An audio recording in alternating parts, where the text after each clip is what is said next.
Notifications ലഭിക്കുന്നതിന് വേണ്ടി subscribe button click ചെയ്ത് ബെൽ ഐക്കൺ പ്രസ് ചെയ്യുക. ഇന്ന് നമ്മൾ ഉണ്ടാക്കുന്നത് വളരെ ഈസി ആയിട്ടുള്ള ഒരു ചക്കപ്പൊരിയാണ്. അപ്പോൾ അതെങ്ങനെ ഉണ്ടാക്കാമെന്ന് നോക്കാം. അപ്പോൾ നമ്മൾ ഇന്നത്തെ സ്പെഷ്യൽ ചക്കപ്പൊരി ഉണ്ടാക്കാൻ വേണ്ടിയിട്ട് ഞാനിവിടെ 25ഓളം ചക്ക എടുത്ത് വെച്ചിട്ടുണ്ട്.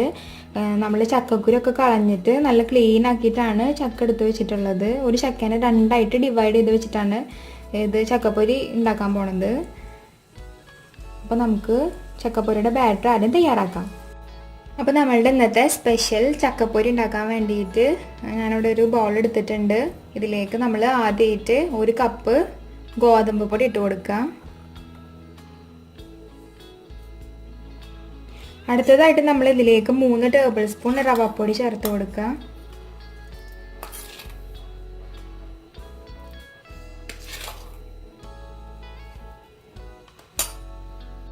നെക്സ്റ്റ് നമ്മൾ ഇതിലേക്ക് 3 ടേബിൾ സ്പൂൺ അരിപ്പൊടി ചേർത്ത് കൊടുക്കാം.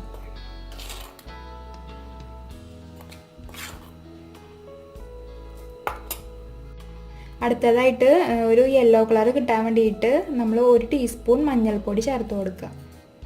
മഞ്ഞൾപ്പൊടി ചേർത്ത് കൊടുക്കുന്നത് ഏകദേശം നല്ലൊരു ഭംഗിയുള്ളൊരു കളറും കിട്ടും. അതുപോലെ ഒരു ഹെൽത്തി ആയിട്ടുള്ള ഒരു ഇൻഗ്രീഡിയൻറ്റും ആണല്ലോ. നമ്മൾ ഫുഡ് കളറൊക്കെ ചേർക്കുന്നതിലും ബെറ്റർ മഞ്ഞ കളറിന് വേണ്ടിയിട്ട് മഞ്ഞൾപ്പൊടി ചേർത്ത് കൊടുക്കുകയാണ്. അപ്പോൾ അത് വേണ്ടെങ്കിൽ മഞ്ഞൾപ്പൊടി ഇഷ്ടമില്ലാത്തവർ ചേർത്ത് കൊടുക്കേണ്ട ആവശ്യമില്ല കേട്ടോ. അടുത്തതായിട്ട് നമ്മളൊരു നുള്ളി ഉപ്പ് ചേർത്ത് കൊടുക്കുക.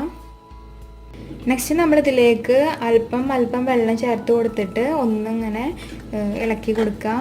ഇപ്പോൾ കറക്റ്റ് വെള്ളത്തിൻ്റെ അളവ് പറയാൻ പറ്റില്ല. അപ്പം നമ്മൾ അല്പമായിട്ട് ചേർത്തിട്ട് നോക്കി വെക്കുക. അതിൻ്റെ കൺസിസ്റ്റൻസി വരുന്നത് വരെ ഒരു 1/2 കപ്പ് വെള്ളം വരെ ഒഴിച്ച് കൊടുക്കാം.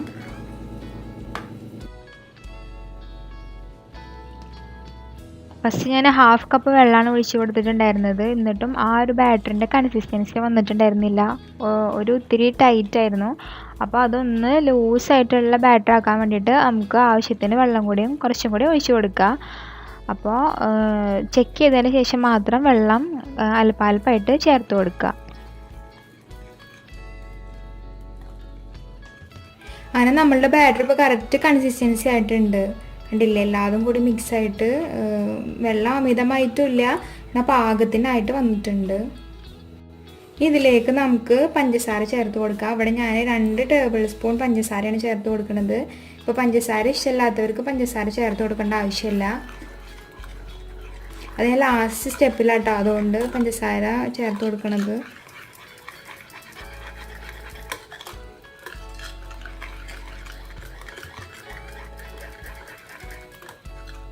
അങ്ങനെ എല്ലാ ഇൻഗ്രീഡിയൻസും കൂടിയിട്ട് നന്നായി മിക്സായി വന്നിട്ടുണ്ട്. നമ്മളുടെ കൺസിസ്റ്റൻസി ആയിട്ടുണ്ട് ഇപ്പോൾ ബാറ്ററിൻ്റെ.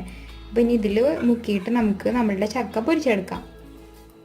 അപ്പോൾ നമ്മളുടെ ചക്ക പൊരിക്കാൻ വേണ്ടിയിട്ട് ആദ്യം ഒരു പാന് ചൂടാക്കാൻ വെച്ചിട്ടുണ്ട്. ഇപ്പോൾ പാന് നല്ല ചൂടായി വന്നിട്ടുണ്ട്. അപ്പോൾ ഇതിലേക്ക് നമുക്ക് നമ്മളുടെ ഓയിൽ ഒഴിച്ച് കൊടുക്കാം.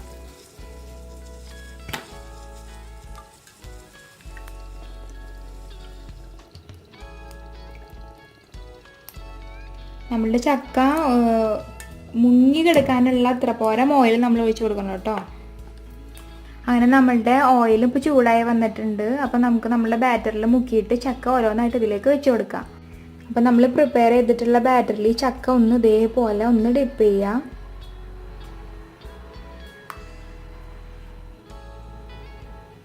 ഇനി ഇത് നമ്മളുടെ ചൂടായിട്ടുള്ള ഓയിലിലേക്ക് ഇട്ട് കൊടുക്കാം.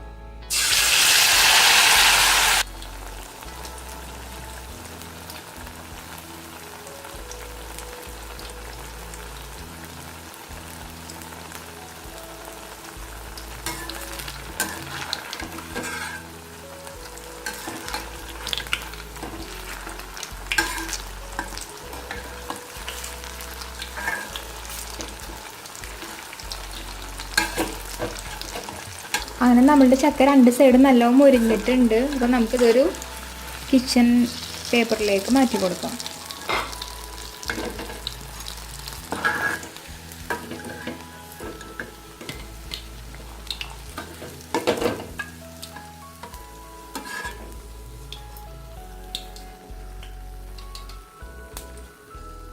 ഇനി ബാക്കിയുള്ളതും കൂടി നമുക്ക് ഇതേപോലെ പൊരിച്ചെടുക്കാം കേട്ടോ.